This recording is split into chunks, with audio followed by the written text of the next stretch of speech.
Alemlerin Rabbi olan Allah, imtihan olan bu fani dünyada yarattığı biz kullarına imanlı imansız ayırt etmeksizin rızk vermiş, herkese yetecek kadar yaşama alanı ihsan etmiş ve mutlu yaşamamız için zemin ve yerleri güzelliklerle süsleyip bu dünyayı cennet dünya olarak bize ihsan eymiş ve sayısız nimetler bahşetmiş. Ne yazık ki bazı gözü doymaz, vicdanı sızlamaz zalimler güçlerini kullanarak Allah'ın kullara verdiği yaşama haklarını ellerinden alarak türlü zulümlere insanlara reva görmekte ve bu cennet misali dünyayı cehenneme çevirmekte. İşte cehenneme çevrilen Doğu Türkistan, işgalci zalim Çin komünistlerinin tarihte örneği varsa da gaddar ve zulümde emsalsız vahşice baskı, katliam ve soykırımına maruz kalmakta. Ne vatanımızın geniş alanı ve zengin doğal kaynakları bu ejderhanın karnı ve gözünü doyurabildi, ne de o ülkenin asıl sahibi olan Müslüman Türklerin kanı susuzluğunu giderebildi.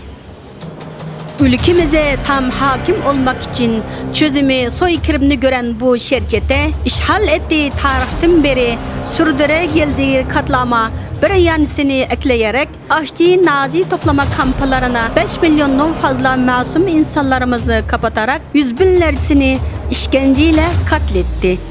1 milyondan fazla gençimizi Çin'in iç kesimindeki hapishanelere, yüz binlercesini iş bulmak bahanesiyle Çin'in iç kesimindeki fabrikalara sevk etti. Asimilasyon amacıyla ebeveynleri toplama kamplarını kapatılan küçük çocukları yuva görünümündeki çocuk kamplarında toplayıp birer Çinli olarak yetiştirmekte. Velhasıl yuva yıkıp ana babayı çocuklarına, çocukları ana babaya, karı kocayı birbirlerine ve kardeş kardeşe hasret bırakarak Doğu Türkistan'ı cehenneme çevirdi. Gücünü güvenip kustaklaşan bu sarı ejderha haddini aşıp dünyaya da gözünü dikince Allah gazaplanıp Wuhan koronavirüsünü ona musallat etti. Lakin ahlaksızlıkta sınır tanımayan bu cellat kendisi halak olurken yanına alabildiği kadar masum insanları birlikte ölüme sürüklemek ister. Wuhan koronavirüsünü açık hava hapsine çevirdiği Doğu Türkistan'ı da buluşturan bu zalim toplama kamplarına da virüsü sokmuş. Zaten işkence, açlık, zehirli ilaç ve akıl almaz kötü koşullardan dolayı çok zayıf düşen kalp ağlarının topluca virüsü kapıp ölmesi an meselesidir. Ey Müslümanlar! Ey vicdanı daha körelmemiş insanlar! Hele Allah'ın hamurunu şefkatle yoğurdu yufku yürekli analar! Çoluk çocuklarınızı çok seversiniz değil mi? Biz de! Çoluk çocuklarınızın bir parmağı acırsa yüreğiniz sızlar değil mi? Bizim de! Çoluk çocuklarınız bir kere ölürse siz 1000 kere ölürsünüz değil mi? Biz de! Biz de! Sizin çocuklarınız yanınızda sevgi ve şefkate doyarak büyürken ve diğer aile fertleriniz mutlu yaşarken bizim çocuklarımız çocuk toplama kamplarında yetim ve diğer yakınlarımız toplama kamplarında işkence ve hasretle azap çekmekte.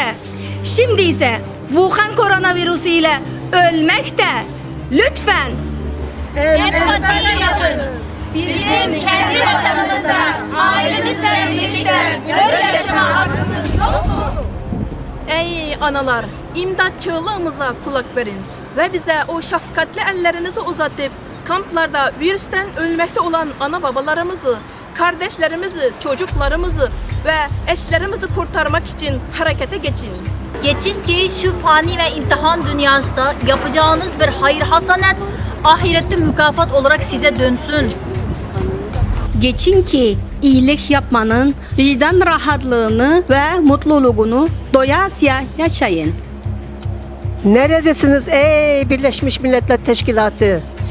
Göreviniz sadece Çinlilerle dünyadaki diğer milletleri kurtarmak mı? Sizin kurtarmak istedikleriniz gibi Doğu Türkistanlılarda insan değil mi ki onların ölmesine göz yumuyorsunuz? Ya sizin göreviniz Siz tüm insanların eşit tutan vicdanlı kişiler değil misiniz? Başkalarının da sizin gibi hür yaşamasını görmek sizi mutlu etmez mi? Hepinizi göreve çağırıyoruz.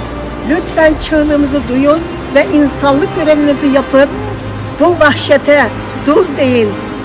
Dur deyin ki Doğu Türkistan'daki ve toplama kamplarındaki masum insanlar kurtulup ailelerine kavuşsun ve Allah'ın verdiği yaşama haklarını geri alabilsin.